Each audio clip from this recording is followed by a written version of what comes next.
Many American millennials seem to be drawn to socialism. They came out in big numbers for Bernie Sanders in the 2016 presidential primaries. They rail against capitalism on their college campuses. They wear Che Guevara t-shirts to signal their socialist virtue. I know a lot about socialism. I live in Rio de Janeiro and I work throughout Brazil as a journalist for a popular magazine. In the early 2000s, Brazil's economy was growing rapidly. The government had enacted economic and monetary reforms and divested holdings in some state-run companies, giving the private sector more room to breathe. Inflation, a chronic problem in Brazil, was dramatically reduced. Foreign investors poured into the country, eager to catch a portion of our expanding economy. The future seemed promising. But today, our economy is in shambles, unemployment and debt are massive, and powerful politicians are being investigated for involvement in the largest scandals of fraud and corruption in the country's history. What happened? In 2002, a socialist politician named Lula da Silva ran for the presidency. He was a socialist, but painted himself as a modern, cool kind of socialist. He would be the politician who would heal national divisions and unite everyone. He even had a nickname, Lulinha Paz e Amor, which means Little Lula Peace and Love in Portuguese. But the old message about the need for income redistribution to decrease inequality was still there. The media, academic elite and celebrities assured Brazilians that by transferring the money from the rich to the poor could finally be richer. But the only ones who really got rich were Lula and his corporate and political friends. It only got worse under his successor, Dilma Rousseff. The socialists increased government spending, deficits, and debt. They called it a stimulus. They increased the minimum wage and the benefits of social programs. They call it social justice. They increased the salaries and retirement benefits of the civil service. They called it investing in the future. They handed out thousands of jobs in the government and state-owned companies as favors to their political allies. And they called it good governance. It worked for a while. Socialism always works at the beginning. But government spending just kept going up, and then Lula's socialist paradise fell apart and the economy fell with it. The outcome? From 2008 to 2015, government spending grew nearly 4 times as fast as tax revenue. The economy shrank 3.8% in 2015, the worst result in 25 years. That same year, a World Bank survey found Brazil's economy to be one of the world's worst. Out of 189 countries, we were the 16th hardest place to open a business, the 60th most difficult nation in which to register property, and the 12th most complex place to pay taxes. Economically and morally, the almost 15 years of socialist policies have greatly harmed Brazil. We also remain among the world's leaders in murder and robbery, and we rank near the bottom of industrialized nations in terms of education and healthcare. Americans take it for granted that they can be born into the lower class and reach the middle or even upper class. Many Brazilians take it for granted that they can't. But finally, some things are starting to change. There may be reason for hope.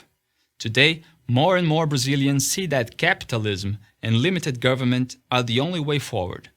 Thankfully for Brazil, Lula has been charged in several lawsuits for corruption, involvement in a criminal organization, influence peddling, money laundering, and obstruction of justice. Rousseff was impeached in 2016 for falsifying the government's finances and illegally using money from state-owned banks to run the government. This crisis prompted the new government to freeze federal spending, reduce the government's role in state-owned companies, and to encourage some of the massive federal workforce to resign. No one knows whether these basic measures will be enough to rescue Brazil economically. Truthfully, the damage has been so extensive it may take decades for the country to recover. But if we do, it won't be socialism that saves us. American millennials, take note. I am Felipe Moura Brasil for Prager University. Hi everyone, I am Felipe Moura Brasil, a journalist and columnist in Brazil. PragerU videos have made a deep impact on me and many Brazilians. If you have been impacted by these videos too, please consider making a donation to PragerU. Your support will help ensure that PragerU can keep these videos free and continue to make a difference. Please donate today. Ciao from Brazil.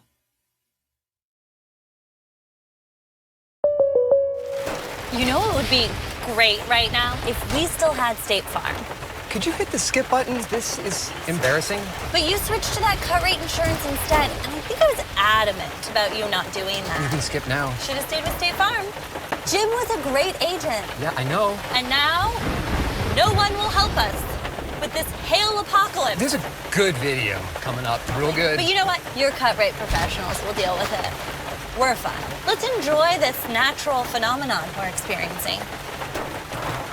It's great.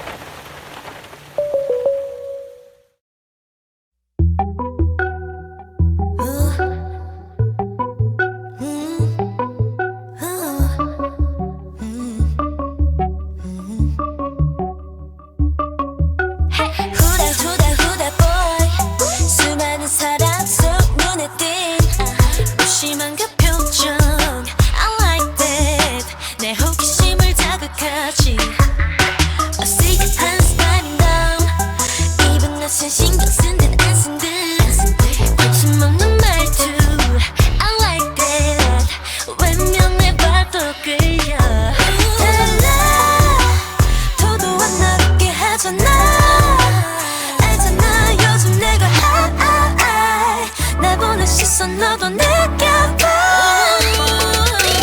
홀린 듯날 따라와 모두 환호해 너도 아닌 척해도 넌 한번 내기를 해볼까 너무 쉽게 놓지마 재미없잖아 거기서 밀고 당겨볼까 시작할게 bad boy down 지금부터 bad boy down